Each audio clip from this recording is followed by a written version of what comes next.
বাস্তব জীবনের একটি এক্সপিরিয়েন্স আপনাদেরকে শেয়ার করি।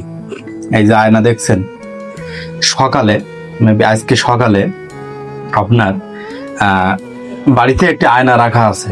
এখন ওই আয়নার সামনে আপনার একটি বিড়াল গিয়ে ওই ওর চেহারা ও নিজেই দেখছে, সেই সময় ও থাবা মারছে এর উপরে।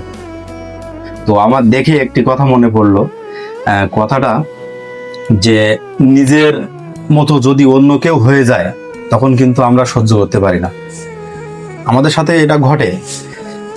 তো দেখবেন আপনি বা অন্য কেউ যে একটি চাকরি করছে বা বড় ভালো একটি পোস্টে গেছে, এখন আরেকজন এইটা সহ্য করতে পারে না, বা সেও যখন ওই পোস্টে যায় তখন আরেকজনের দেখে এইটা সহ্য করতে পারে না।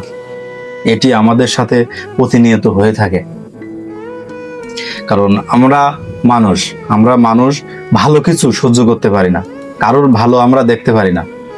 তো আপনার সাথে কোনো বিড়াল বা আপনার জীবনেও এমন বিড়াল আছে কিনা কমেন্ট বক্সে আপনি জানাবেন। তো ভালো থাকবেন।